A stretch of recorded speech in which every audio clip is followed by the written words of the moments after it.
இந்த உடற்பயிற்சி பண்ணுறது எவ்வளவு முக்கியம்? நம்மளோட வாழ்நாளை அதிகரிக்கக்கூடியது, நம்ம உயிரையே காப்பாற்றக்கூடிய ஒரு விஷயம்.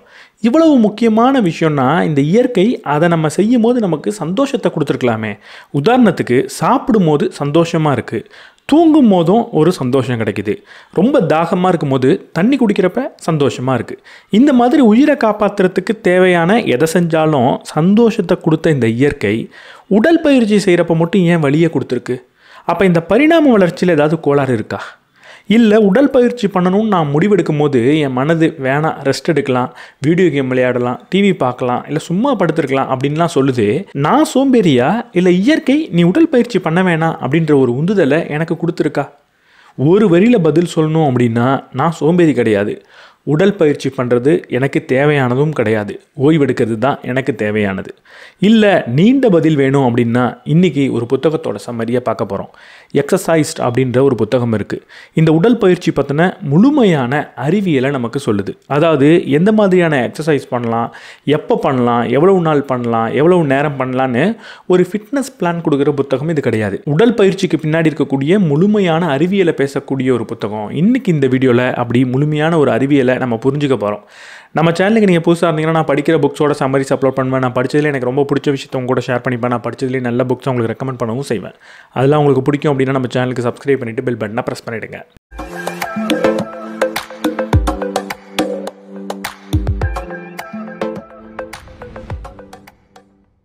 வீடியோக்குள்ளே போகிறதுக்கு முன்னாடி என்னதான் உடற்பயிற்சி நம்மளோட ஆரோக்கியத்தை அதிகமாக இம்ப்ரூவ் பண்ணாலும் ஆரோக்கியத்திற்கான தீங்கு வரத்துக்கான வாய்ப்புன்றது எப்போவுமே இருந்துக்கிட்டே தான் இருக்குது. இன்றைக்கி இருக்கிற உணவு முறையாக இருக்கட்டும், லைஃப் ஸ்டைலாக இருக்கட்டும், பொல்யூஷனாக இருக்கட்டும், நம்ம ஆரோக்கியத்துக்கு தீங்கு விளைவிச்சுக்கிட்டே தான் இருக்குது.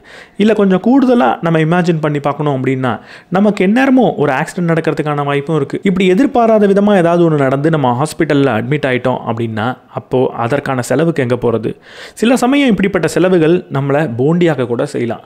நம்மள்கிட்ட இல்லாத பணத்தை கூட ஹாஸ்பிட்டல் கேட்கலாம். இந்த மாதிரி சூழலில் தான் நான் எப்போவுமே ஒரு ஹெல்த் இன்சூரன்ஸை எல்லாருக்கும் ரெக்கமெண்ட் பண்ணுவேன். இந்த ஹெல்த் இன்சூரன்ஸ் சில லட்சங்கள்லேருந்து பல கோடிக்கான மருத்துவ செலவை உங்களுக்காக பார்த்துக்கும். அதுவும் மாதம் வெறும் 400-500 ஒரு நல்ல ஹெல்த் இன்சூரன்ஸை நீங்கள் வாங்கலாம். உங்களுக்காக ஒரு டெடிகேட்டட் மேனேஜரை அரேஞ்ச் பண்ணி தரோம். சில சமயம் 30 நிமிஷத்தில் கிளைம் பண்ணுறதுக்கான சப்போர்ட் கூட உங்களுக்கு கிடைக்கலாம். இதை நீங்கள் ஆன்லைனில் வாங்கும்போது கூடுதலான 25% டிஸ்கவுண்ட்டும் உங்களுக்கு கிடைக்கும். நீங்கள் இன்னும் ஹெல்த் இன்சூரன்ஸ் எடுக்கல, ஒரு ஹெல்த் இன்சூரன்ஸ் எடுக்கணும்னு திங்க் பண்ணிட்டு இருக்கீங்கன்னா அதற்கான லிங்க்கை நான் டிஸ்கிரிப்ஷனில் தரேன். அங்கே நீங்கள் பல இன்சூரன்ஸை கம்பேர் பண்ணி பார்த்து எது உங்களுக்கு தேவை அப்படின்னு நீங்கள் நினைக்கிறீங்களோ அதை நீங்கள் வாங்கிக்கலாம். உங்களுக்கும் உங்கள் குடும்பத்துக்கும் ஹெல்த் இன்சூரன்ஸ் இல்லை அப்படின்னா ரொம்ப தாமதிக்காதீங்க, அதை வாங்குறது தான் புத்திசாலித்தனம். அதற்கான லிங்க் டிஸ்கிரிப்ஷனில் இருக்குது. இந்த புத்தகத்தை ஒரு கேள்வியிலிருந்து நம்ம ஆரம்பிப்போம். நம்மளோட முன்னோர்கள், அதாவது காட்டில் வேட்டையாடி சாப்பிட்டுக்கிட்டு இருந்த அந்த முன்னோர்கள் பார்க்குறதுக்கு எப்படி இருந்திருப்பாங்க? கண்டிப்பாக ரொம்ப கட்டுமஸ்தாக இருந்திருப்பாங்க. இன்றைக்கி ஜிம்முக்கு போய் உடம்பை எல்லாரும் எப்படி கட்டுமஸ்தாக வச்சுருக்காங்களோ அதுக்கு நிகராக அவங்க இருந்திருப்பாங்க. ஜிம்முக்கு போனாங்களோ போலையோ, வெயிட் தூக்குனாங்களோ தூக்குலையோ, தினமும் உடல் உழைப்பினால் ரொம்ப கட்டுமஸ்தான உடல் அவங்களுக்கு கிடச்சிருக்கும். இப்படி தானே நம்ம கற்பனை பண்ணி வச்சுருக்கோம். அதுக்கு ஒரே ஒரு காரணம் தான், அப்படிப்பட்ட ஃபோட்டோவை தான் நம்ம நியூஸ் பேப்பரில் பார்க்குறோம், அப்படிப்பட்ட ஒரு உருவத்தை தான் நம்ம படத்துலையும் பார்த்துக்கிட்டு இருக்கோம். ஆனால் உண்மையாக அவங்க அப்படி தான் இருந்தாங்கன்றதுக்கு ஏதாவது ஆதாரம் இருக்கா? நம்ம அவங்களோட உருவத்தை எதை வச்சு கற்பனை பண்ணியிருக்கோம்? நமக்கு பூமியிலேருந்து கிடச்ச எலும்புகளை வச்சு தான். ஒருவேளை அவங்களோட தசைகள் கட்டுமஸ்தாக இல்லாமல் இருந்திருந்தா, அவங்க நம்மளை மாதிரி ரொம்ப சாதாரண உடலமைப்போடு இருந்திருந்தா அவங்க எப்படி இருந்திருப்பாங்க அப்படின்ற கேள்வியை நம்மள்கிட்ட இருக்கிற எலும்புகளை வச்சு மட்டுமே நம்ம பார்த்தோம் அப்படின்னா அவங்க ரொம்ப கட்டுமஸ்தாலாம் இல்லை. அதுவும் காலம் போக போக அவங்களோட எலும்புகளோட அளவுன்றது குறைஞ்சிக்கிட்டே தான் வந்திருக்கு. 2 லட்சம் வருஷத்துக்கு முன்னாடி அவங்களோட எலும்புகள் எப்படி இருந்ததோ 50,000 வருஷத்துக்கு முன்னாடி அப்படி இல்லை. அதோட அளவுன்றது குறைஞ்சிருக்கு. அவங்க ரொம்ப கட்டுமஸ்தாக இல்லை. அவங்க காலப்போக்கில் ரொம்ப ஓய்வெடுக்கக்கூடிய நபர்களாக மாறியிருக்காங்க. அதனால தான் அவங்களோட உடம்போட சைஸ் அப்படின்றது குறைஞ்சிருக்கு. இப்படிப்பட்ட எலும்புகளை பார்க்கும்போது மனிதன் காட்டில் வாழ்ந்த காலத்தில் அதிகமாக ஓய்வு தான் எடுத்திருக்கான் அப்படின்ற ஒரு விஷயம் நமக்கு தெரிஞ்சதுக்கப்புறம் நம்ம ஒரு வேளை அதிகமாக உடல் பயிற்சி பண்ணுறதுக்காக பிறக்கலையோ, நமக்கு தேவையானது எல்லாம் வெறும் ஓய்வு தானோ? இந்த புத்தகத்தோட ஒரு முக்கியமான முரண்பாடே இதுதான். நமக்கு உடல் பயிற்சின்றது ரொம்ப ரொம்ப முக்கியமான விஷயமா இருக்குது. ஒரு மந்திர மருந்தாக அது இருக்குது. நம்மளோட டயபெட்டிஸை போக்குது, ஹார்ட் டிசீஸை குறைக்குது, நமக்கு கேன்சர் வரதுக்கான வாய்ப்பை குறைக்குது, நம்ம ஏஜ் ஆகிறத குறைக்குது, நமக்கு உடலுக்கு பலத்தை கொடுக்குது. இப்படி எந்த விஷயத்த சொன்னாலும் நல்ல விஷயத்த சொன்னால் அதை கண்டிப்பாக உடல் பயிற்சி அதிகரிக்கும். மோசமான விஷயத்த சொன்னிங்கன்னா உடல் பயிற்சி அதை குறைக்கும். அப்படி இருக்கும்போது ஏன் அந்த உடல் பயிற்சியை செய்கிறது நமக்கு அவ்வளவு சந்தோஷத்தை கொடுக்கல? அதை செய்யணும்னு நினச்சாலே ஏன் வெறுப்பாக இருக்குது? நான் ஜிம்முக்கு போகணுன்னு காசு கட்டிடுறேன், இல்லை வீட்லேயே நிறைய எக்யூப்மெண்ட்ஸை வாங்கி போட்டுடுறேன், நாளிலேருந்து ஜாகிங் போகலான்னு நல்ல ஷூலாம் வாங்கிடுறேன், அலாரம்லாம் வச்சிடுறேன், நாளை காலையில் எந்திரிக்க போகிறேன்னு ஒரு மோட்டிவேஷனோடு போய் படுக்கிறேன். காலையில் அலாரம் அடிக்கும் போது அதை ஸ்னூஸ் பண்ணிவிட்டு திரும்ப தூங்கணும்னு என் மனது சொல்லுது. எக்ஸசைஸ் பண்ணலான்னு சொல்லும் போது நீ படுத்து தூங்குன்னு என்னோட மனது சொல்லுது. இங்கே ஏன் இவ்வளோ பெரிய பிரச்சனை? செய்யணும்னு தெரிகிற விஷயத்துக்கும் செய்யணும்னு தோன்ற விஷயத்துக்கும் ஏன் இவ்வளோ பெரிய ஒரு இடைவெளி? எக்ஸசைஸ் பண்ணணும்னு எனக்கு தெரியுது, ஆனால் அதை பண்ணணும்னு ஏன் தோண மட்டும் மாட்டுது? இதுக்கான பதில் தெரியணும்னா இன்றைக்கி இருக்கிற ஃபிட்னஸ் கோச் என்ன சொல்கிறாங்க அப்படின்றத நம்ம ஆராய்ச்சி பண்ணால் மட்டும் பத்தாது. காட்டில் வாழ்ந்த காலத்தில் நம்ம என்ன செஞ்சுக்கிட்டு இருந்தோம் அப்படின்றத ஆராய்ச்சி பண்ணி ஆகணும். நம்மள்ட்ட இருக்கக்கூடிய வெறும் எலும்புகளை வச்சு காட்டில் நம்ம என்ன செஞ்சோம் அப்படின்றத யூகிக்கலாம், ஆனால் உண்மையாக புரிஞ்சுக்க முடியாது. அப்போ உண்மையாக புரிஞ்சுக்கணுன்னா நம்ம என்ன செய்யலாம்? இன்றைக்கும் நாகரிகம் தொடாமல் காட்டில் வாழ்ந்துக்கிட்டு இருக்கக்கூடிய மனிதர்கள் இருக்காங்களா அப்படின்னு நம்ம தேடி போய் ஆகணும். அப்படிப்பட்ட ஒரு கூட்டத்தை இந்த எழுத்தாளர் கண்டும் பிடிச்சார். ஹாஸ்டா அப்படின்ற ஒரு கூட்டம் இருக்குது. அவங்க இன்னும் காட்டில் வாழ்ந்துக்கிட்டு இருக்காங்க. ஆதி காலத்தில் நம்ம இருந்தால் மாதிரி வேட்டையாடி சாப்பிட்டுக்கிட்டு இருக்காங்க. அவங்கள நாகரிகம் போய் தொடலை, பெருசாக அவங்க ஆஃபீஸ்க்கு போகிறது கிடையாது, நம்ம என்னெல்லாம் செய்கிறோமோ அது எதையுமே அவங்க செய்கிறது கிடையாது. அவங்களோட லைஃப் ஸ்டைல் எப்படி இருக்குது, அவங்க தினமும் எக்ஸசைஸ் பண்ணுறாங்களா, உடற்பயிற்சி பண்ணுறாங்களா அப்படின்றதெல்லாம் பார்த்தோன்னா நமக்கு ஒரு பதில் கிடைக்கலாம். அவங்கள போய் இந்த ஆத்தர் சில மாதங்கள் கூடவே இருந்து கவனிக்கிறார். அவங்க உடல் பயிற்சி அப்படின்ற ஒரு விஷயத்தை செய்கிறதே கிடையாது. உடல் பயிற்சினா என்னன்னு கூட அவங்களுக்கு தெரியாது. சரி, அவங்க வேறு என்ன செய்கிறாங்க, உடம்பை கட்டுமஸ்தாக வச்சுருக்காங்களா அப்படின்னு பார்த்தா ரொம்ப கட்டுமஸ்தாலாம் இல்லை. ரொம்ப சாதாரண உடல் தான் அவங்கள்ட்ட இருக்குது. ஆனால் ரொம்ப ஒபீஸாக அவங்க இல்லை. சாதாரண லீனான ஒரு உடல் இருக்குது. அங்கே பெருசாக ரொம்ப மசில் இருக்குது அப்படின்லாம் சொல்ல முடியாது. பெரும்பான்மையான நேரத்தில் என்ன செய்கிறாங்க அப்படின்னு பார்த்தா சும்மா தான் உட்காந்துருக்காங்க, ரெஸ்ட் தான் எடுக்கிறாங்க.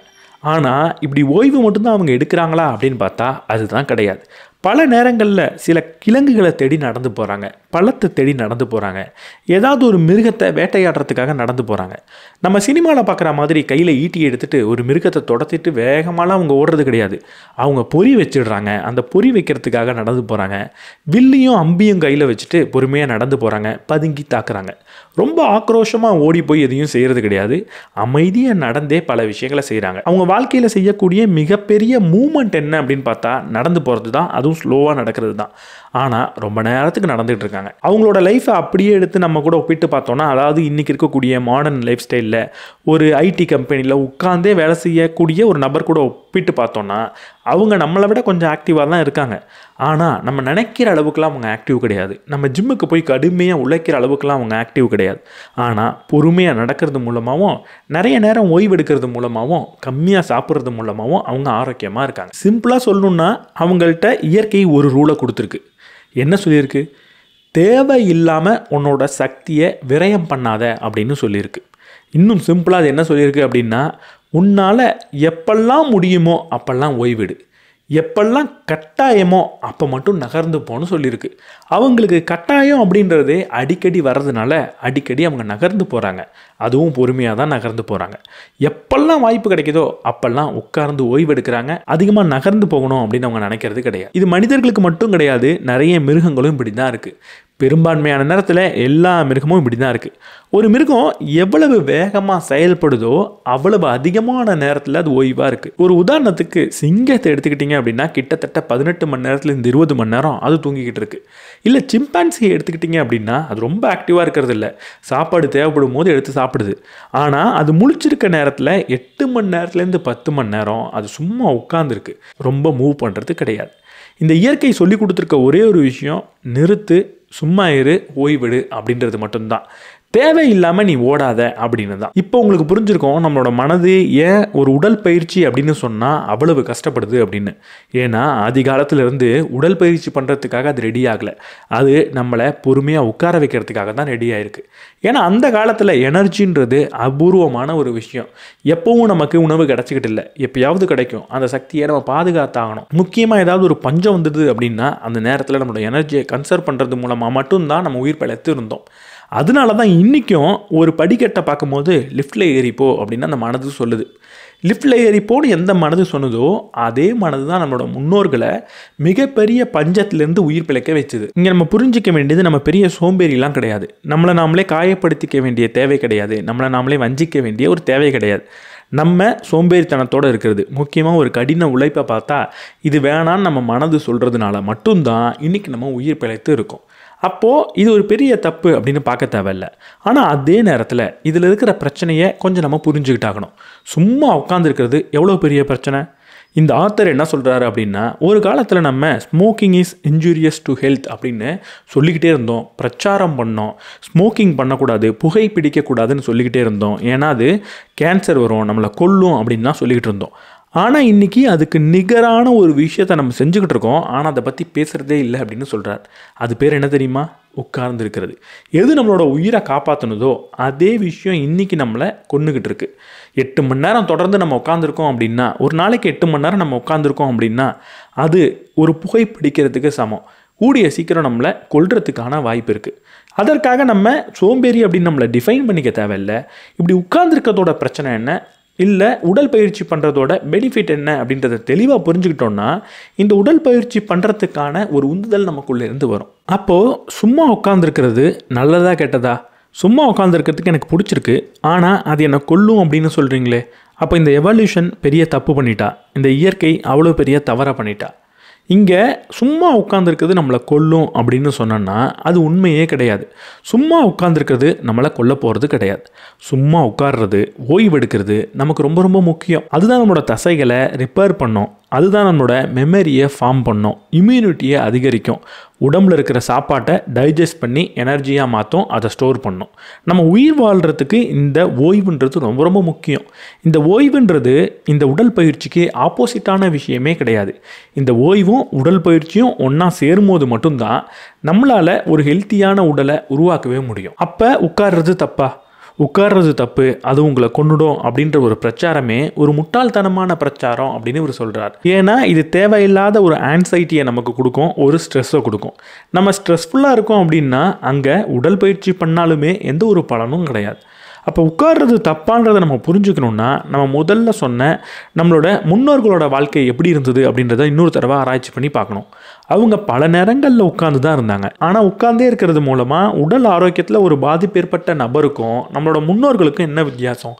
அவங்களும் உட்காந்துக்கிட்டே தான் தானே இருந்தாங்க. அவங்களுக்கும் உடலில் நிறைய பிரச்சனை வந்ததா அப்படின்னு கேட்டால் நம்மளோட முன்னோர்கள் யாரும் 30 நிமிஷம் தொடர்ந்து உட்கார்ந்ததே கிடையாது அப்படின்னு இந்த எழுத்தாளர் சொல்கிறார். இவர் காட்டில் போய் வேட்டையாடி சாப்பிடக்கூடிய ஒரு கூட்டத்தை ஆராய்ச்சி பண்ணார்ல, அங்கே யாருமே 30 நிமிஷம் தொடர்ந்து உட்காரவே இல்லையா. தூங்குறப்ப மட்டும்தான் ஒரே இடத்துல 30 நிமிஷத்துக்கு மேலே அவங்க இருந்தாங்க. 30 நிமிஷம் அவங்க ஒரு இடத்துல இருக்கவே இல்லையா. அவங்க உட்கார்ந்தே இருந்தால் கூட சில சமயம் எந்திரிச்சு போய் தண்ணி எடுக்க போகிறாங்க, சில சமயம் அடுப்பை பற்ற வைக்கிறதுக்காக போகிறாங்க. அதுலேயும் ரொம்ப ரொம்ப முக்கியமான ஒரு விஷயம் என்னென்னா, அவங்க உட்கார்ந்துருக்க நேரம் எல்லாம் தரையில் உட்காந்துருக்காங்க. அவங்க தரையில் உட்காரும் போது, காலை மடித்து உட்காரும் போது அங்கே அவங்களோட மசில் ஆக்டிவாக இருக்குது. நம்மளை மாதிரி காலை தொங்க போட்டு ஒரு சேரில் உட்காந்தா அது இன்னும் மிகப்பெரிய பிரச்சனை. இப்படி சேரில் 30 நிமிஷம் தொடர்ந்து காலை தொங்க போட்டு உட்காந்தா என்ன நடக்கும்? ஒரு 20 நிமிஷம் தாண்டினதுக்கு அப்புறமே நம்மளோட காலில் நடக்கக்கூடிய மெட்டபாலிசம் குறைய ஆரம்பிச்சிருமா. நம்ம காலில் இருக்கக்கூடிய தசைகள் எனர்ஜியை எடுத்து அது அங்கே மெட்டபாலிஸ் பண்ணாது. இந்த மெட்டபாலிசம் அப்படின்னா என்ன? நம்ம ஒரு சாப்பாடை சாப்பிட்றோம், அது என்னவா வேணா இருக்கட்டும். அந்த சாப்பாடை உடம்பு டைஜஸ்ட் பண்ணி வெறும் குளுக்கோஸாக மாற்றுது. இப்போ அந்த குளுக்கோஸை ஒவ்வொரு செல்லுக்கும் எடுத்துகிட்டு போய் அந்த செல்லுக்குள்ளே வச்சு எரிக்கிறது தான் மெட்டபாலிசம். எப்போ நம்ம ஆக்டிவாக இருக்கோமோ அப்போ செல் அதிகமாக இந்த சக்தியை எரிக்க செய்யும். சும்மா இருந்தால் கூட நம்ம மசில் இந்த சக்தியை எரிச்சுக்கிட்டு தான் இருக்கும். ஆனால் நீங்கள் எப்போ காலை தொங்க போட்டு உட்காடுறீங்களோ காலில் நடக்கக்கூடிய மெட்டபாலிசம் அப்படின்றது ரொம்ப அதிகமாக குறையுதான். ரொம்ப முக்கியமாக சொல்லணும்னா நம்ம காலில் இருக்கக்கூடிய மசில் தான் இருக்கிறதுலேயே பெரிய மசில். அதுதான் ரொம்ப ஆக்டிவாக இருக்க வேண்டிய மசில். அந்த மசிலே நம்ம ஷட் ஆஃப் பண்ணிடுறோம், அங்கேயே மெட்டபாலிசத்தோட ரேட்டை ரொம்ப ரொம்ப குறைச்சிடுறோம் அப்படின்னா நம்ம உடம்புல நிறைய சக்தி பயன்படாத சக்தியாக இருக்கும். நம்ம கூடுதலாக அதிகமாக வேறு சாப்பிட ஆரம்பிச்சிடுறோம். அப்போ ரத்தத்தில் நிறைய சர்க்கரை சுற்றிக்கிட்டே இருக்கும். இன்சுலின் அப்படின்றது சுரக்காது. இந்த இன்சுலின் அப்படின்றது எதுக்குன்னா, நம்ம ரத்தத்தில் நிறைய சர்க்கரை இருக்குது, உடம்புல செல்லுக்குள்ளே இந்த சர்க்கரை தேவைப்படுது அப்படின்ற ஒரே காரணத்துக்காக இந்த சர்க்கரை நேராக உள்ளே போக முடியாது. நம்ம உடம்பு இன்சுலின் அப்படின்ற ஒரு டிக்கெட்டை ஒவ்வொரு சர்க்கரைக்கும் கொடுத்தா தான் இந்த சர்க்கரையால் நம்மளோட செல்குள்ளே போக முடியும். இப்போ உடம்புல நிறைய தசைகளை நம்ம ஆஃப் பண்ணி வச்சிடுறோம். உதாரணத்துக்கு காலை தொங்க போட்டு உட்காந்து அதை ஆஃப் பண்ணி வச்சிடுறோம். இப்படி ஆஃப் பண்ணதுக்கப்புறம் அந்த தசைகளுக்கெல்லாம் சக்தி தேவை கிடையாது. சக்தி தேவைப்படாதப்போ உடம்பு இன்சுலின் அப்படின்றத சுரக்காது. அதனால் ரத்தத்தில் நிறைய சர்க்கரை சுற்றிக்கிட்டே இருக்கும். இப்படி இன்சுலின் சுரக்காமல் போகிறதுனாலையும் ரத்தத்தில் நிறைய சர்க்கரை சுற்றுறதுனாலையும் மெட்டபாலிசம் ரேட் குறையிறதுனாலையும் தான் நிறைய உடல் ரீதியான பிரச்சனை நமக்கு வருது. அப்போது நம்ம என்ன செய்யணும்? நம்மளோட காட்டில் வாழ்ந்த முன்னோர்கள் என்ன செஞ்சாங்களோ அதையே செய்யணும். உட்காரும் போது முடிஞ்சால் நீங்கள் தரையில் உட்காரணும். நான் ஆஃபீஸில் கம்ப்யூட்டரில் ஒர்க் பண்ணுறேன், எப்படி தரையில் உட்கார்றது அப்படின்னு கேட்டால், அப்போது ஆஃபீஸில் நீங்கள் உட்கார போகிறீங்க, ஒரு சேரில் தான் உட்கார போகிறீங்க அப்படின்னா 28-2 அப்படின்ற ரூலை நீங்கள் ஃபாலோ பண்ணணும். 20 நிமிஷம் நீங்கள் உட்காந்துருக்கணும், 8 நிமிஷம் எந்திரிச்சு நிற்கணும், 2 நிமிஷம் நடந்து போயிட்டு வரணும். இது ஒவ்வொரு 30 நிமிஷமும் இப்படிப்பட்ட சைக்கிளில் நீங்கள் இருக்கணும். 30 நிமிஷத்துக்கு மேலே தொடர்ந்து உட்காரவே கூடாது. ஆனால் இன்றைக்கி நம்ம என்ன பண்ணிக்கிட்டு இருக்கோம் அப்படின்னா, ஆஃபீஸில் கிட்டத்தட்ட 2 மணி நேரம் 3 மணி நேரம் உட்காரோம். அதுக்கப்புறம் ஏதோ ஒரு கேப்லேயோ பஸ்லேயோ திரும்ப உட்காந்துக்கிட்டே வீட்டுக்கு வரோம். வீட்டுக்கு வந்ததுக்கப்புறம் டிவிக்கு முன்னாடி ஒரு 2 மணி நேரம் 3 மணி நேரம் உட்காரோம். இப்படி உட்காந்தோன்னா உடல் பிரச்சனை வரதானே செய்யும். இந்த 28-2 ரூல் அப்படின்றத பண்ணணும். இந்த 20 நிமிஷம் நம்ம உட்காரோம்ல, அந்த நேரத்தில் என்ன பண்ண சொல்கிறாரு தெரியுமா? கால் விரல்களை வச்சு ஃபிட்ஜெட் பண்ண சொல்கிறாரு. கால் விரல்களை அசைச்சிக்கிட்டே இருங்க அப்படின்னு சொல்கிறார். இப்படி கால் விரலை நம்ம அசைச்சிக்கிட்டே இருந்தோம் அப்படின்னா நம்மளோட காலில் இருக்க தசைகள் ஆக்டிவாகவே இருக்கும். அப்போ மெட்டபாலிசம் ரேட் அப்படின்றது குறையாது. ரொம்ப சிம்பிளான ஒரு டிப்ஸ் இருக்குது. அது என்ன தெரியுமா? ஒவ்வொரு 20 நிமிஷத்துக்கும் எந்திரிச்சு போய் தண்ணி குடிச்சிட்டு வாங்க, இல்லை ரெஸ்ட் ரூம் போயிட்டு வாங்க, இல்லை உங்கள் கலீகிட்ட ஏதாவது பேசணும் அப்படின்னா எந்திரிச்சு போய் பேசிட்டு வாங்க. வீட்லேயே இருக்கீங்க அப்படின்னா டிவி முன்னாடியே உட்காராதீங்க, எந்திரிச்சு ஒரு ஸ்நாக்ஸ் எடுக்கவாது போயிட்டு வாங்க, ஒரு ஹெல்த்தியான ஸ்நாக் எடுக்க போயிட்டு வாங்க, ரெஸ்ட் ரூம் போயிட்டு வாங்க, தண்ணி குடிக்க போயிட்டு வாங்க.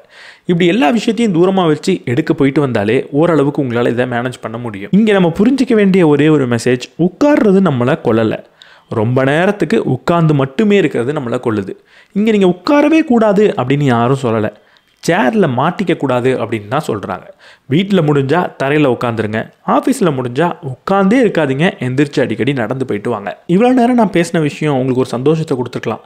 அப்பாடா, நான் சோம்பேறி கிடையாது போல இருக்கு, நான் ஓய்வெடுக்கிறதுக்காகவே உருவான ஒருத்தவன் தான்.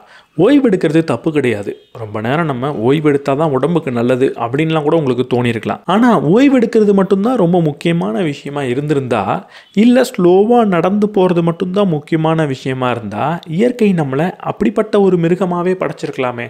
நம்மளால் ஏன் வேகமாக ஓட முடியுது, நம்மளால் ஏன் ஜம்ப் பண்ண முடியுது, நம்மளால் ஏன் ஒரு வெயிட்டை தூக்க முடியுது? இதெல்லாம் நமக்கு தேவையில்லாத விஷயமா இருந்திருந்தா இயற்கை நமக்கு கொடுத்துருக்கவே தேவையில்லையே. ஒரு உதாரணத்துக்கு ஸ்லாத் அப்படின்னு ஒரு மிருகம் இருக்குது, பார்த்துருப்பீங்க. தமிழில் சோம்பல் கரடின்னு சொல்லுவாங்க, சில சமயம் தேவாங்கன்னு சொல்லுவாங்க. பொறுமையாகவே நகர்ந்து போகக்கூடிய ஒரு மிருகம். அந்த மாதிரி நம்மளை படைச்சிருக்கலாமே, நம்மளும் பொறுமையாக நடந்து போயிட்டு வந்திருக்கலாமே. எதனால் நம்மளால் ஓட முடியுது, எதனால் நம்மளால் பெருசாக ஒரு சண்டை போட முடியுது, எதனால் எடையை தூக்க முடியுது? அப்போது இயற்கை நம்மளை இந்த விஷயத்தையும் செய் அப்படின்னு சொல்லுதுன்னு தான் அதுக்கு அர்த்தம். இந்த ஆத்தர் பார்த்த பழங்குடி மக்கள் எல்லாரும் பொறுமையாக தான் நடந்துக்கிட்டு இருந்தாங்க, பொறுமையாக தான் எல்லா வேலையும் செஞ்சாங்க, பொறுமையாக தான் வேட்டையாட கூட செஞ்சாங்க. ஆனால் எப்போவுமே அவங்க பொறுமையாக இருந்தாங்களா அப்படின்னு பார்த்தா கிடையவே கிடையாது. சில நேரங்களில் ரொம்ப வேகமாக அவங்க செயல்பட்டாங்க, சில நேரங்களில் ரொம்ப அதிகமான எடையை தூக்கவும் செஞ்சாங்க. எப்போ ஏதோ ஒரு மிருகம் அவங்கள துரத்துது அப்படின்னா, ஒரு கரடி அவங்கள துரத்துது அப்படின்னா, இல்லை ஏதோ ஒரு மாடு அவங்கள துரத்துது அப்படின்னா, அப்போ அதுலேருந்து தப்பிச்சு ஓடுறதுக்காக அவங்க பொறுமையாக நடந்து போகலை, அவங்களால முடிஞ்ச அளவுக்கு சக்தியை கொடுத்து வேகமாக கொஞ்ச நேரத்துக்கு அவங்க ஓடுறாங்க. இப்படி அதிகமான எனர்ஜியை செலவு பண்ணக்கூடிய விஷயங்களை அவங்க எப்பவுமே செஞ்சாங்களான்னு பார்த்தா எப்பவும் கிடையாது. ஆனால் இது அவங்க செய்யாமலேவும் இல்லை. ஒரு 3 முக்கியமான காரணத்துக்காக இப்படிப்பட்ட விஷயங்களில் நம்ம ஈடுபடுவோமா? முதல் 2 நமக்கு நல்லாவே தெரிஞ்ச விஷயம், ஃபைட் ஆர் ஃப்ளைட், அதாவது சண்டையிடு இல்லை தப்பிச்சு ஓடு அப்படின்ற விஷயம். ஏதாவது ஒரு மிருகத்துக்கிட்ட மாட்டிக்கிட்டோம், இல்லை ஒரு எதிரி கூட்டத்துக்கிட்ட மாட்டிக்கிட்டோம், அவங்கள்ட்ட நம்மளால் சண்டை போட்டு ஜெயிக்க முடியுன்ற ஒரு நம்பிக்கை நமக்கு இருந்தால் அந்த நேரத்தில் நம்ம முழு சக்தியை கொடுத்து சண்டை போடுவோம். அங்கே நம்ம ஸ்லோவாக இருக்க மாட்டோம். இதே நேரத்தில் அவங்கள்ட்ட நம்மளால் சண்டை போட்டு தப்பிக்க முடியாதுன்னு நமக்கு தோணுதுன்னா அங்கேருந்து வேகமாக ஓட ஆரம்பிப்போம். அப்பையும் முழு சக்தியை கொடுத்து தான் ஓடுவோமே தவிர பொறுமையாக நடந்து போயிட்டு இருக்க மாட்டோம். 3வது ஒரு காரணம் இருக்குது, இது பெண்களை விட ஆண்களுக்கு ரொம்பவே பொருந்தி போகும். இது கொஞ்சம் ஆச்சரியத்தை இவருக்கு கொடுத்து தான். எப்போ ஒரு இணையை கவரணும்னு நம்ம நினைக்கிறோமோ அப்போ நம்மளோட முழு சக்தியை காட்டுறோமா? உதாரணத்துக்கு ஒரு பெரிய எடையை தூக்கி காட்டி ஒரு பெண்ணை கவர்ந்து இழுக்கிறதா இருக்கட்டும், இல்லை 2 பேர் சண்டை போட்டு அதில் ஜெயிக்கிறவங்களை பெண் தேர்ந்தெடுக்கிறதா இருக்கட்டும், இல்லை ஒரு பெல்ட் அடித்து ஏதாவது வித்தை காட்டி ஒரு பெண்ணை கவர்ந்து ஈர்க்கிறதா இருக்கட்டும், இந்த மாதிரி அந்த நேரத்துலையும் முழு சக்தியை நம்ம பயன்படுத்துகிறோமா?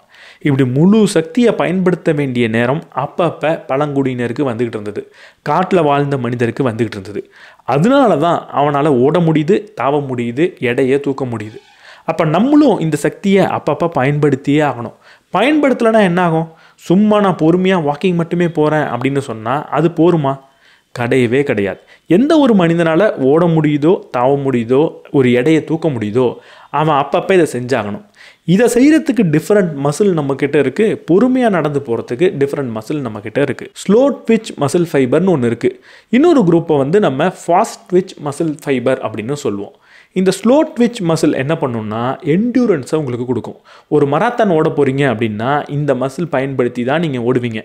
இந்த மசில் உங்கள்கிட்ட ஸ்ட்ராங்காக இருந்ததுன்னா நீங்கள் ரொம்ப நேரத்துக்கு உங்களால் பொறுமையாக ஓட முடியும், ரொம்ப நேரத்துக்கு பொறுமையாக உங்களால் நடக்க முடியும். ஃபாஸ்ட் ட்விச் மசில் உங்கள்கிட்ட அதிகமாக இருந்தது அப்படின்னா உங்களால் ஸ்ப்ரிண்ட் பண்ண முடியும். ஒரு ஓட்டப்பந்தயத்தில் கலந்துக்கிட்டு ஒரு 100 மீட்டரோ 200 மீட்டரோ உங்களால் ரொம்ப வேகமாக ஓட முடியும். அதை செய்யணுன்னா இந்த மசில் தேவை. சில பேரால் மட்டும் ரொம்ப வேகமாக ஓட முடியுது, அதே மாதிரி சில பேரால் மட்டும் நீண்ட நேரத்துக்கு ஓட முடியுது அப்படின்றத நம்ம கவனிச்சிருப்போம். அதுக்கு காரணம் என்ன அப்படின்னா இந்த 2 விதமான மனிதரும் 2 விதமான கூட்டத்திலேருந்து வந்திருக்காங்க. ஒரு மனிதனோட ஆதிகால கூட்டத்தில் அவங்க அதிக நேரத்தில் ஓடிக்கிட்டே இருந்திருக்காங்க, சண்டை போட்டுக்கிட்டே இருந்திருக்காங்க. இன்னொரு மனிதனோட ஆதி காலத்தில் அவங்க அதிகமாக சண்டை போடல, அதிகமாக நடந்துக்கிட்டே இருந்திருக்காங்க. அதனால் ஸ்லோ ட்விச் மசில் மட்டும் அவங்களுக்கு அதிகமாக இருக்குது. உங்களால் ஒரு விஷயத்தை அதிகமாக செய்ய முடியல அப்படின்னு தோணுதுன்னா, அதாவது என்னால் ரொம்ப வேகமாக ஓட முடியல ஆனால் என்னால் மராத்தான் ஓட முடியுது. சில பேர் என்னால் மராத்தான் ஓட முடியல ஆனால் ரொம்ப வேகமாக கொஞ்ச நேரத்துக்கு என்னால் ஓட முடியுது அப்படின்னு சொன்னீங்கன்னா உங்கள்கிட்ட இந்த மசில் ரேஷியோ டிஃப்ரெண்ட்டாக இருக்குது அப்படின்னு தான் அர்த்தம். எப்படி இருந்தாலும் இந்த ஃபாஸ்ட் ட்விச் மசில்ன்றது கட்டாயம் உங்களுக்கு இருக்கும். அதையும் நீங்கள் காப்பாற்றி ஆகணும். ஒருவேளை அதை நீங்கள் காப்பாற்றலை, அதுக்கு நீங்கள் ஒரு வேலையை கொடுக்கல அப்படின்னா கொஞ்சம் கொஞ்சமாக அது காணா போயிடும். ஏஜ் ஆக ஆக உங்களால் இந்த செயலை செய்ய முடியாமலே போயிடும். அப்போ நம்ம என்ன செய்யணும்? ரொம்ப சிம்பிளான விஷயம், அடிக்கடி ஸ்ட்ரென்த் ட்ரைனிங் பண்ணணும், எடை தூக்கணும், வெயிட் தூக்கி எக்ஸசைஸ் பண்ணணும்.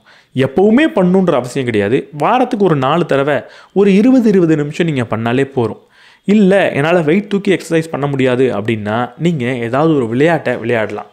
இல்லை விளையாட்டும் என்னால் விளையாட முடியாது அப்படின்னா இருக்கிறதுலையே பெஸ்ட் ஒரு விஷயம் இருக்குது, அதுதான் hit exercise, high intensity interval training. ஒரு 5 நிமிஷத்துக்கு ரொம்ப கடுமையான எக்ஸசைஸ் பண்ணுறது, நம்மள்ட்ட இருக்கக்கூடிய முழு எனர்ஜியும் ஸ்பெண்ட் பண்ணி ஒரு எக்ஸசைஸ் பண்ணுறது. ஒரு நிமிஷத்துக்கு நம்மளால் முடிஞ்ச வேகத்தில் வேகமாக ஓட போகிறோம், அடுத்து ஒரு 30 செகண்ட் ரெஸ்ட் எடுக்க போகிறோம், திரும்ப 1 நிமிஷம் ஓட போகிறோம், 30 செகண்ட் ரெஸ்ட் எடுக்க போகிறோம், திரும்ப 1 நிமிஷம் ஓட போகிறோம், 30 செகண்ட் ரெஸ்ட் எடுக்க போகிறோம். இப்படிப்பட்ட ஒரு எக்ஸசைஸை நீங்கள் பண்ணுறீங்க அப்படின்னா அதுவும் உங்களோட ஃபாஸ்ட் ட்விச் மசிலை பத்திரமா பார்த்துக்கும். இப்போ நான் சொன்ன எந்த ஒரு எக்ஸசைஸையும் நீங்களாக எடுத்து எப்போவுமே பண்ணக்கூடாது. நீங்கள் உங்களோட உடம்பை ஆராய்ச்சி பண்ணி ஒரு கோச் கிட்ட கேட்டுட்டு பண்ணலாம். இல்லை உங்கள் உடம்புக்கு எது ஒத்து வருதுன்றதை பொறுமையாக பரிசோதனை பண்ணி பார்த்து பண்ணலாம்.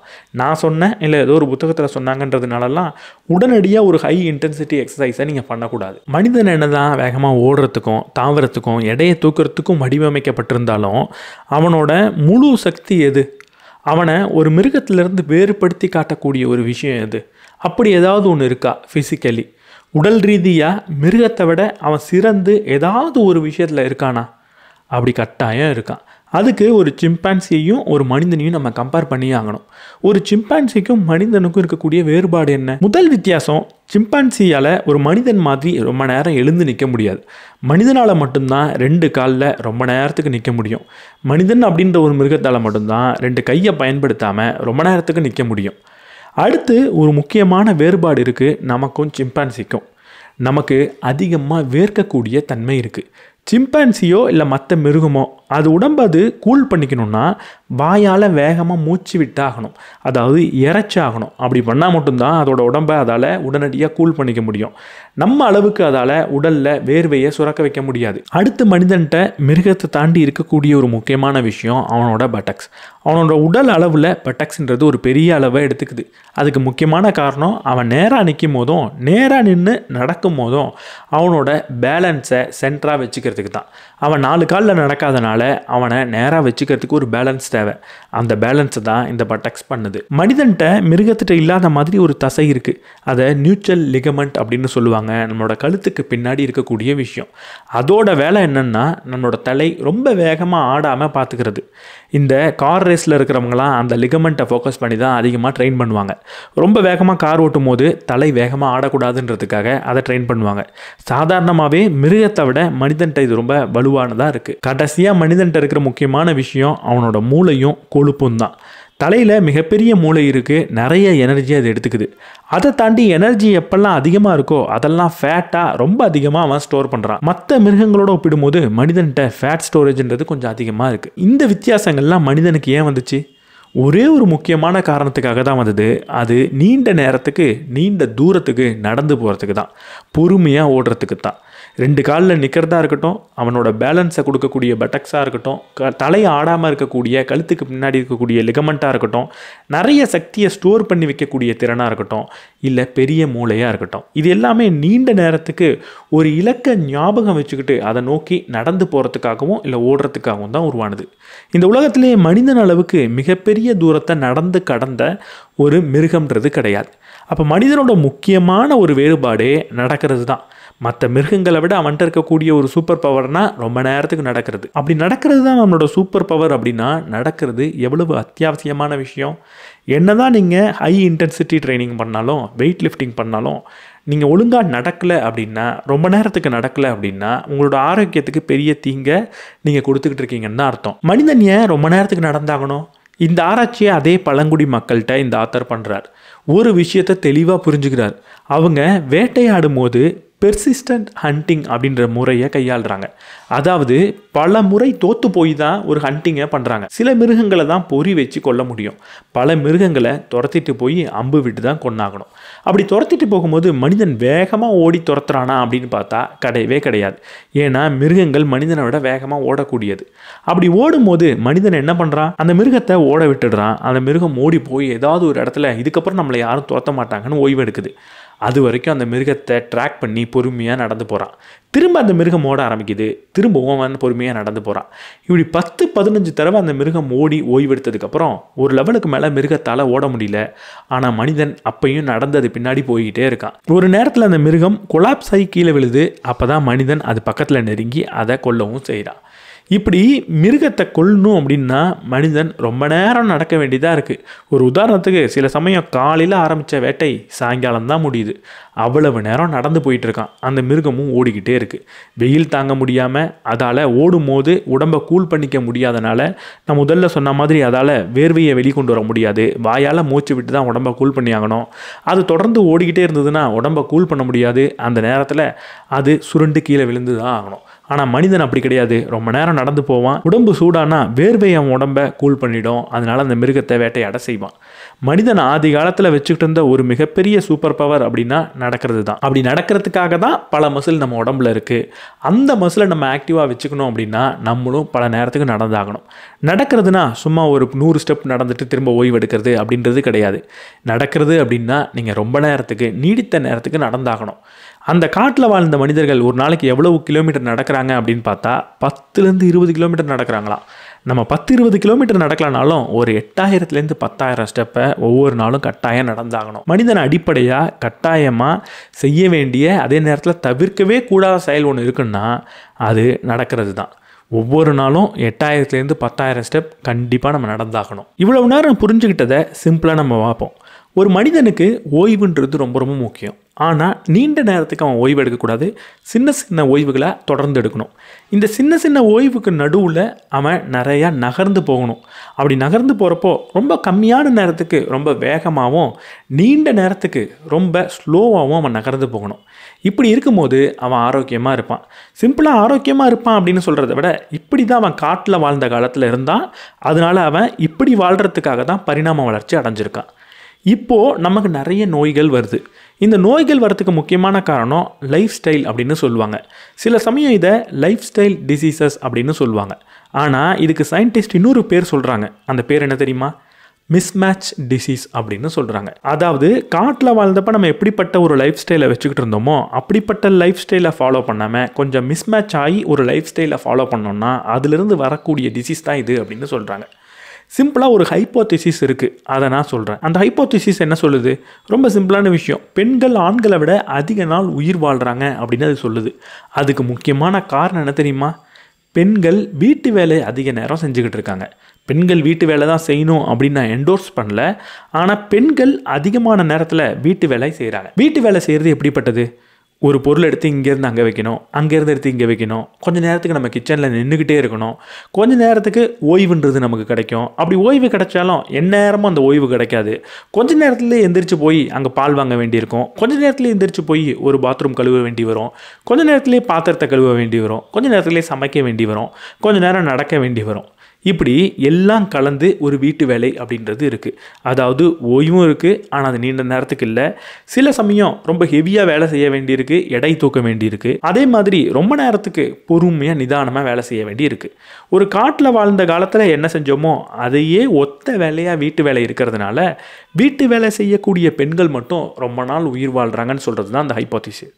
இன்னும் சிம்பிளாக சொல்லணுன்னா, காட்டில் வாழ்ந்தப்போ வீட்டு வேலை எப்படி இருந்ததோ இன்னி வரைக்கும் வீட்டு வேலை அப்படியே தான் இருக்குது. காட்டில் இருந்தப்பையும் சமைக்கணும், இடத்த சுத்தம் பண்ணி வைக்கணும், சமைச்ச பொருட்களை சுத்தம் பண்ணி வைக்கணும், வேட்டையாடி கொண்டு வந்த பொருட்களை உலர்த்தி வைக்கணும், அதை பங்கிடு பண்ணணும், அப்பப்போ போய் தண்ணி பிடிச்சிட்டு வரணும், இப்படிப்பட்ட விஷயங்கள் தான் இருந்தது.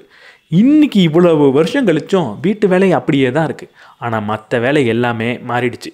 காட்டை ஒத்த அதே வாழ்க்கையை வீட்டு வேலை செய்யக்கூடிய பெண்கள் வாழ்ந்ததால தான் அவங்க ரொம்ப நாளுக்கு உயிர் வாழ்ந்தாங்கன்னு அந்த ஹைப்போதீசிஸ் சொல்லுது.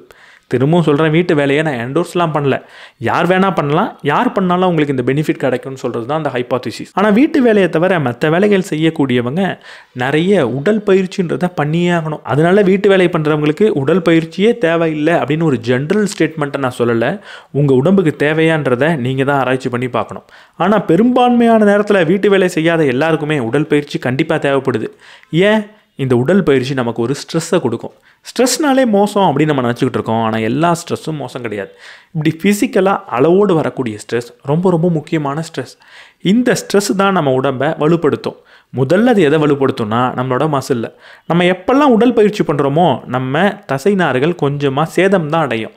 சேதம் அடையும் போது நம்ம ஓய்வு எடுக்கிறோம். ஓய்வு எடுக்கும் போது நம்மளோட உடம்பே அந்த சேதத்தை சரி பண்ணும். சரி பண்ணுறப்போ பழசு எப்படி இருந்ததோ அப்படியே அது விடாது, கொஞ்சம் கூடுதலான பலத்தை அதுக்கு கொடுக்கும். ஏன்னா திரும்ப அதே அளவு பிரச்சனை வரும் அப்படின்றத அது எதிர்பார்க்கும். அப்போ அந்த பிரச்சனை வந்தால் உடலில் இருக்கிற தசைகளுக்கு சேதம் ஏற்படாத அளவுக்கு கொஞ்சம் வலுவாக அதிகமாக கொடுக்கும். அப்போ நம்ம இன்னும் கொஞ்சம் அதிகமாக எக்ஸசைஸ் பண்ணும்போது நம்மளோட தசை திரும்ப சேதமடையும், திரும்பவும் அதை நம்ம சரி பண்ணுவோம். இப்படி சேதமடையக்கூடிய ஸ்ட்ரெஸ் அப்படின்றது தப்பே கிடையாது, நமக்கு ரொம்ப ரொம்ப முக்கியம். இது வெறும் தசைகளுக்கு மட்டும் கிடையாது, கட்டுமஸ்தாக இருக்கிறதுக்கு தான் உடல் பயிற்சி பண்ணணுன்றது கிடையாது. உடல் பயிற்சி பண்ணும்போது தான் உங்களோட இதயம் வலுவடையும், உங்களோட இம்யூன் சிஸ்டம் நோய் எதிர்ப்பு சக்தி வலுவடையும், உங்களோட மூளை வலுவடையும், உங்களோட மெட்டபாலிக் சிஸ்டமும் வலுவடையும். இப்படிப்பட்ட எக்ஸசைஸ் பண்ணும்போது தான் உங்களுக்கு டைப் 2 டயபிட்டிஸ் மாதிரியான நோய் வராது, இதய நோய் வராது, ஏன் கேன்சர் வர்றது கூட குறையும். எப்படி உடலை கட்டுமஸ்தாக வச்சுக்கிறதுக்கு தான் எக்ஸசைஸ் கிடையாதுன்னு நம்ம புரிஞ்சுக்கணுமோ அதே மாதிரி தான் உடல் எடையை குறைக்கிறதுக்கு மட்டும்தான் இந்த உடல் பயிற்சி நம்ம நினைக்கக்கூடாது. என்னோட எடை கரெக்டாக இருக்குது, அப்போ எனக்கு உடல் பயிற்சி தேவையில்லை அப்படின்றதும் கிடையாது. உடல் பயிற்சின்றது உடல் எடையை குறைக்கிறதுக்கோ இல்லை உடல் எடையை கூட்டுறதுக்கோ கட்டுமஸ்தாகிறதுக்கோ கிடையாது. பேசிக்காக நீங்கள் ஆரோக்கியமாக இருக்கணும், பல நோய்கள் உங்களுக்கு வரக்கூடாதுன்னா இந்த உடல் பயிற்சின்றது தேவை.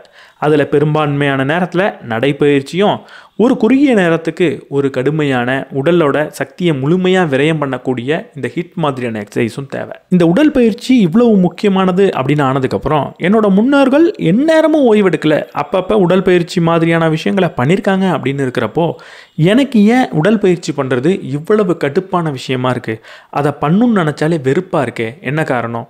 2 முக்கியமான காரணத்தை சொல்கிறார். அதில் முதல் விஷயம் ரொம்ப இன்ட்ரெஸ்டிங்கான ஒரு ஹைப்போதீசிஸ், டையிங் ஏப் ஹைப்போதீசிஸ் அப்படின்னு ஒரு சொல்கிறார். டையிங் ஏப் ஹைப்போதீசிஸ் என்ன சொல்லுதுன்னா, ஒரு காட்டில் ஒரு மிருகம் இருக்குது, அந்த மிருகத்துக்கு இப்போ ஏதோ ஒரு அடிபட்டுருது, அந்த அடிபட்டதுனால அதுக்கு ரொம்ப ஸ்ட்ரெஸ்ஃபுல்லாக இருக்குது. இப்போ அந்த மிருகம் என்ன பண்ணும், அதுக்கு அதோட மனது என்ன சொல்லும், ரொம்ப அதிகமாக ஓடாத, ரொம்ப அதிகமாக வேலை செய்யாத, முடிஞ்ச அளவுக்கு மறைஞ்சே இரு, வெளியே போய் ஏதாவது பண்ணால் மற்ற மிருகங்கள் உன்னை பார்த்துரும், இப்போ உனக்கு அடிபட்டிருக்கிறதுனால உன்னை அந்த மிருகத்தால் ஈஸியாக தோற்கடிக்க முடியும், ஒன்றா சாப்பிட்றோம் அப்படின்னு சொல்லும். இன்றைக்கி நம்மளும் கிட்டத்தட்ட செத்துக்கிட்டு இருக்கக்கூடிய ஒரு குரங்க ஒத்த ஒரு மனநிலையிலலாம் இருக்கும் அப்படின்னு சொல்கிறார். தினமும் காலையிலேருந்து சாயங்காலம் வரைக்கும் ஏதாவது வேலை செஞ்சுக்கிட்டு இருக்கோம், மென்டலி ரொம்ப ஸ்ட்ரெஸ்ஃபுல்லாக இருக்கும். நம்ம மனதளவில் ரொம்ப ஸ்ட்ரெஸ்ஃபுல்லாக இருக்கலாம், அது நமக்கு புரியும் நம்ம ஒர்க்லேருந்து வந்திருக்கு அப்படின்னு. ஆனால் நம்மளோட இயற்கைக்கு உள்ளுணர்வுக்கு அது தெரியாது. நம்மளோட இயற்கைக்கு என்ன தெரியும்னா, இவன் ரொம்ப ஸ்ட்ரெஸ்ஃபுல்லாக இருக்கான், அதாவது சாவுக்கு பக்கத்தில் ஒரு ஸ்ட்ரெஸ்ஃபுல்லாக இருக்கான், இல்லை அட்லீஸ்ட் ரொம்ப பெரிய காயத்தை பட்டால் எவ்வளவு ஸ்ட்ரெஸ் வருமோ அவ்வளவு ஸ்ட்ரெஸ் ஹார்மோன் இவன் உடம்புல சுற்றிக்கிட்டு இருக்கு. அப்போ இவன் கண்டிப்பாக ஏதோ ஒரு பெரிய காயத்தை பட்டிருக்கான் அப்படின்னு அது புரிஞ்சுக்கும். அந்த நேரத்தில் இவனால் கண்டிப்பாக ஓட முடியாது, ரொம்ப டயர்டாக இருக்கான், உடம்புல தசைகள்லாம் வலுவிழந்திருக்கு அப்படின்னு அது நினச்சிக்கும். அந்த நேரத்தில் அது என்ன பண்ணணும்னா படுத்து ஓய்விடு. ரொம்ப அதிகமாக நீ ஆடக்கூடாது, ரொம்ப அதிகமாக வெளியே போகக்கூடாது. இப்போ நீ ரொம்ப வீக்கான நிலைமையில் இருக்கிறதுனால வெளியே போனால் ஏதாவது ஒரு பிரச்சனை வந்தால் அவன் உயிருக்கு ஆபத்தாயிடும் அப்படின்னு அது சொல்லுது. அதனால தான் எப்பெல்லாம் ஒரு உடல் உழைப்பை கொடுக்கலாம், கொஞ்சம் உடலை மூவ் பண்ணலாம் அப்படின்னு நினச்சாலும் அப்போ நமக்கு அது நம்மளோட உள்ளுணர்வு வேணான்னு சொல்லுது. ஒருவேளை நீங்கள் ஒரு விஷயத்தை பண்ணி பாருங்கள், கொஞ்ச நாளுக்கு ஸ்ட்ரெஸ்ஸே ஆகாமல் ரொம்ப கூலாக ஒரு மாதத்துக்கு இருந்து பாருங்கள். அதுக்கப்புறம் உங்கள் உடம்பே கொஞ்சம் எக்ஸசைஸ் பண்ண அப்படின்னு உங்கள்கிட்ட சொல்லுமா. ரெண்டாவது முக்கியமான ஒரு விஷயம் இருக்குது. அது என்னென்னா, ஆதி காலத்தில் மனிதர்கள் யாரும் தானாக முன் வந்து ஒரு உடல் உழைப்பை போடணும்னு நினைக்கல, ஒரு ஒர்க் அவுட்ஸ் பண்ணணும் அப்படின்னு அவங்க நினைக்கவே இல்லை. அவங்களுக்கு அந்த வேலையை செய்ய வேண்டியது கட்டாயமாக இருந்தது. ஒரு சாப்பாட்டுக்காக எந்திரிச்சு போயாகணும், ஒரு மிருகத்தை துரத்தி ஆகணும், சில சமயம் தொலை தூரம் நடந்து போயாகணும். இதெல்லாம் கட்டாயமாக இருந்ததுனால அவங்க அதை கண்டிப்பாக செஞ்சுக்கிட்டு இருந்தாங்க. கட்டாயமாக இருக்கும்போது நம்ம கண்டிப்பாக செஞ்சுருவோம் அப்படின்னு இருக்கிறதுனால சாதாரண நேரத்தில் அதை தவிர்க்கிறதுக்கான உணர்வு மட்டும்தான் அவங்களுக்கு வந்துச்சு. அப்போ தான் கட்டாயமான நேரத்தில் மட்டும் அதை அவங்க செய்வாங்க. ஆனால் இன்றைக்கி இந்த மாதிரி வேலைகளை செய்கிறது நம்மளோட கட்டாயம் இல்லாமல் நம்ம ஆக்கிட்டோம். அதனால நம்மளோட உள்ளுணர்வு எப்போவுமே சொல்லுது இதை நீ செய்ய வேணாம் அப்படின்னு.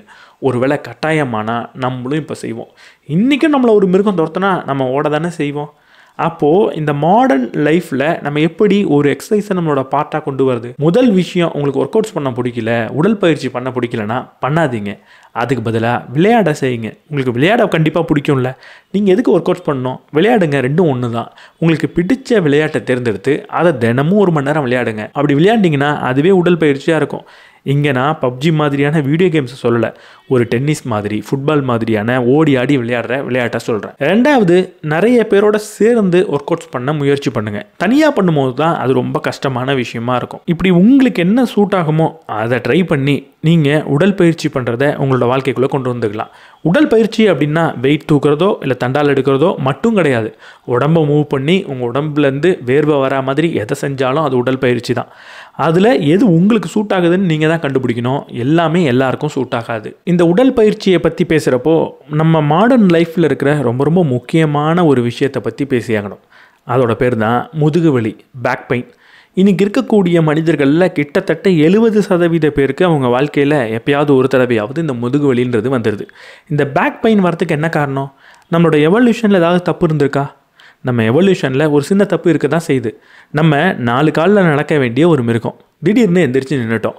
அப்போது நம்மளோட முதுகெலும்பு அப்படின்றது ஒரு பாலமாக இருந்ததை நம்ம ஒரு தூண் மாதிரி செங்குத்தாக ஆக்கிட்டோம். இப்போ அதை செங்குத்தாக ஆக்கும்போது நம்மளோட உடல் எடை எல்லாத்தையும் அது தாங்கி ஆகணுன்றதுனால ஒரு எஸ் ஷேப்பை அது இன்னும் அதிகமாக எடுத்துக்கிச்சு. இந்த எஸ் ஷேப்பில் அது வரும்போது நம்மளோட உடம்புல இருக்கக்கூடிய மற்ற பகுதியை நல்லா தாங்கி பிடிக்குது. ஆனால் அவ்வளோ எடையை தாங்கி பிடிக்கிறப்ப அதில் சேதம்ன்றது ஏற்பட தான் செய்யுது. ஆனால் நம்ம எழுந்து நின்னதுனால மட்டும் இந்த பிரச்சனை வர்றது கிடையாது. இந்த முதுகெலும்பை நம்ம ஒழுங்காக பயன்படுத்தாதனால தான் இந்த பிரச்சனைன்றது வருது. நம்ம முதுகெலும்பில் என்னதான் சில குறைபாடுகள் இருந்தாலும் அதை பூர்த்தி பண்ணுறதுக்கு ஒரு எக்யூப்மெண்ட்டை நம்ம வச்சுக்கிட்டு இருக்கோம். அது என்னென்னா முதுகில் இருக்கக்கூடிய தசைகள். முதுகில் எப்போது தசைகள் ரொம்ப வலுவாக இருக்கோ அப்போ முதுகெலும்புக்கு அதிகமான லோட் போகாது, அந்த தசைகளே பார்த்துக்கும். எப்போ இந்த தசைகளை நம்ம வீக் ஆக்குறோமோ அப்போ தான் முழு லோடும் முதுகெலும்புக்கு போகும். அங்கே தான் முதுகு வலின்றது ஏற்படும். இங்கே பிரச்சனை என்னென்னா, ரொம்ப நேரத்துக்கு நம்ம உட்காந்துக்கிட்டு இருந்தோம்னா உட்காரும் போது நம்ம நிற்கிறத விட 40% அதிகமான லோடை முதுகெலும்புக்கு கொடுக்குறோம். ஏன்னா எப்போ நான் அப்படி சாஞ்சு உட்காந்துட்டனோ அப்போ முதுகில் இருக்கிற தசைகள்லாம் கொஞ்சம் வீக் ஆகிடும், கொஞ்சம் ரிலாக்ஸ் ஆகிடும். அப்போ முழு எடையும் என்னோடய முதுகெலும்புக்கு போகும். அப்போ அது அதிகமான லோடை தாங்கி ஆகணும். அப்போ எந்நேரமும் நம்ம உட்காந்துருக்கக்கூடாது, அதிகமான நேரங்களில் எழுந்து நிற்கணும், நடக்க செய்யணும். இன்னொரு முக்கியமான விஷயம் இருக்குது. இங்கே உட்காரும் போது நம்ம உட்காரும் போது எப்போவுமே ஸ்ட்ரைட்டாக உட்கார மாட்டோம். கண்டிப்பாக எல்லாராலையும் எந்நேரமும் ஸ்ட்ரைட்டாக உட்காந்துக்கிட்டே இருக்க முடியாது கான்ஷியஸாக. அப்போ பல நேரங்களில் நம்ம ஒரு பொசிஷன்லேயே உட்காருவோம். இப்படி ஒரு பொசிஷன்லேயே உட்காரும் போது அந்த பொசிஷனுக்கு எந்தெந்த மசில் தேவையோ அதெல்லாம் ஸ்ட்ராங் ஆகும், மற்ற மசில்லாம் அப்படியே வீக்காக இருக்கும். இப்படி அன்ஈவனாக மசில் ஸ்ட்ராங்கும் வீக்காகவும் இருக்கிறதுனால முதுகெலும்புக்கு அன்ஈவனான லோடு போகும். அதுவும் முதுகெலும்பில் நிறைய வலிகளை கொண்டு வரும். இன்றைக்கி பல பேருக்கு இருக்கக்கூடிய மிகப்பெரிய பிரச்சனை இந்த முதுகு வலி தான். இந்த முதுகு வலியை ஒழுங்காக நம்ம ட்ரீட் பண்ணாமல் விட்டோம்னா இது பல பிரச்சனைகளில் கொண்டு போய் விடும். இன்னும் பல நோய்களுக்கு இதுவே வழிவகுக்கும். அப்போ இந்த முதுகு வலி வரக்கூடாதுன்னா நான் முதல்ல சொன்ன 28-2 அப்படின்ற ரூலை நீங்கள் ஃபாலோ பண்ணணும். அதை விட இந்த வீடியோவில் இவ்வளோ நேரம் சொன்ன பல விஷயங்களை நீங்கள் ஃபாலோ பண்ணிங்கன்னா முதுகு வலின்றது வராது. கான்ஸ்டண்ட்டான எக்ஸசைஸ் இருந்தாலே முதுகு வலி வராது. நம்ம உடல் பயிற்சி பற்றி கொஞ்சம் தவறாக புரிஞ்சுக்கிட்டு இருக்க ஒரு விஷயம் என்னென்னா, உடல் பயிற்சி நம்மளோட உடல் எடையை குறைக்கும் அப்படின்றது தான். ஆனால் உண்மையாக ரிசர்ச் எடுத்து பார்த்தா உடற்பயிற்சி உங்களோட உடல் எடையை குறைக்கிறது கிடையாது. ஒரு உதாரணத்துக்கு நீங்கள் நல்லா சாப்பிட்றீங்க, தினமும் 2 டோனட், 4 சமோசா, ஒரு 2 பிரியாணின்னு சாப்பிட்றீங்க. நீங்கள் எவ்வளவு தான் உடற்பயிற்சி பண்ணாலும் உங்களால் உங்களோட உடல் எடையை குறைக்கவே முடியாது. உடல் எடை குறைக்கணும்னா உடற்பயிற்சி பண்ணால் போகிறோம் அப்படின்ற மைண்ட் செட் ரொம்ப தவறான மைண்ட் செட். ஒரு டோனட் சாப்பிட்றீங்கன்னா அதை எரிக்கிறதுக்கு 1 மணி நேரம் நீங்கள் ஓட வேண்டியிருக்கும். ஒரு பிரியாணி சாப்பிட்றீங்க அப்படின்னா அதை எரிக்கிறதுக்கு 4-5 மணி நேரம் சைக்கிள் ஓட்ட வேண்டி வரும். இப்படி ரொம்ப அன்பேலன்ஸ்டாக தான் நம்ம எவ்வளவு சாப்பிட்றோம், அதை எரிக்கிறதுக்கு எவ்வளோ உடற்பயிற்சி பண்ணுறோம் அப்படின்றது அமைஞ்சிருக்கு. அப்போ உடற்பயிற்சி பண்ணுறது உடல் எடையை குறைக்கிறதுக்கான விஷயம் கிடையாது. நம்ம உடற்பயிற்சியையும் உடல் எடையையும் எப்போ இமேஜின் பண்ணிக்கிறோமோ அப்போ இன்னொரு தவறை பண்ணிடுறோம். உடல் எடை இருந்தால் தான் நான் உடற்பயிற்சி பண்ணணும், நான் ஆல்ரெடி ஒல்லியாக தான் இருக்கேன், எனக்கு உடற்பயிற்சி தேவையில்லை அப்படின்ற ஒரு கற்பனைக்குள்ளே வந்துடுறோம். உடல் எடைக்கும் உடற்பயிற்சிக்கும் சம்மந்தம் கிடையாது அப்படின்ற மைண்ட் செட்டுக்கு வந்தால் தான், அதுவும் முக்கியமாக உடற்பயிற்சின்றது ஒரு ஆரோக்கியத்தை காப்பாற்றுறதுக்கான ஒரு விஷயம், ஆரோக்கியமாக இருக்கிறதுக்கான ஒரு விஷயம் அப்படின்ற மைண்ட் செட்டுக்குள்ளே வந்தால் தான் இந்த உடற்பயிற்சியோட முக்கியத்துவத்தை புரிஞ்சிக்க முடியும், தொடர்ந்து பண்ண முடியும். உடற்பயிற்சிக்கும் உடல் எடைக்கும் அதற்காக தொடர்பே கிடையாதுன்னு நான் சொல்ல. உடற்பயிற்சி பண்ணிங்கன்னா மசில் அதிகமாகும், மசில் அதிகமானதுன்னா மெட்டபாலிசம் ரேட் அதிகமாகும். அப்போ உடம்பு சும்மா இருக்கும் போதே அதிகமான எனர்ஜியை கன்சியூம் பண்ணும். அப்போ உடல் எடைன்றது கொஞ்சம் குறையும். ஆனால் அப்பையும் நீங்கள் சாப்பாட்டை அளவோடு சாப்பிட்டா மட்டும்தான். வீடியோவை முடிக்கிறதுக்கு முன்னாடி இந்த ஒரு மித்தை பற்றியும் நான் சொல்லிடணும்னு நினச்சேன். இந்த விஷயங்கள் தான் இந்த புத்தகத்தில் இருந்தது. எனக்கு உடற்பயிற்சி பற்றி நிறைய புது விஷயங்களை இந்த புத்தகம் கற்றுக் கொடுத்தது. உங்களுக்கு அப்படி ஏதாவது ஒரு சில விஷயங்களை இந்த புத்தகம் கற்றுக் கொடுத்ததா அப்படின்றத கமெண்ட் செக்ஷனில் சொல்லுங்கள். இந்த வீடியோ பற்றி என்ன நினைக்கிறீங்கன்றதையும் கமெண்ட் செக்ஷனில் சொல்லுங்கள். இந்த வீடியோ உங்களுக்கு பிடிச்சிருந்தால் லைக் பண்ணிவிட்டு உங்கள் நண்பர்களோட ஷேர் பண்ணுங்கள். நான் முதல்ல சொன்ன மாதிரி நீங்கள் இன்னும் ஒரு ஹெல்த் இன்சூரன்ஸ் எடுக்கலை உங்களுக்கும் உங்கள் குடும்பத்துக்கும் அப்படின்னா அதற்கான லிங்க் டிஸ்கிரிப்ஷனில் இருக்குது. தாமதிக்காமல் அதை பற்றி பாருங்கள். நம்ம சேனலுக்கு நீங்கள் புதுசாக இருந்தீங்கன்னா சப்ஸ்கிரைப் பண்ணிவிட்டு பெல் பட்டனை ப்ரெஸ் பண்ணிவிடுங்க.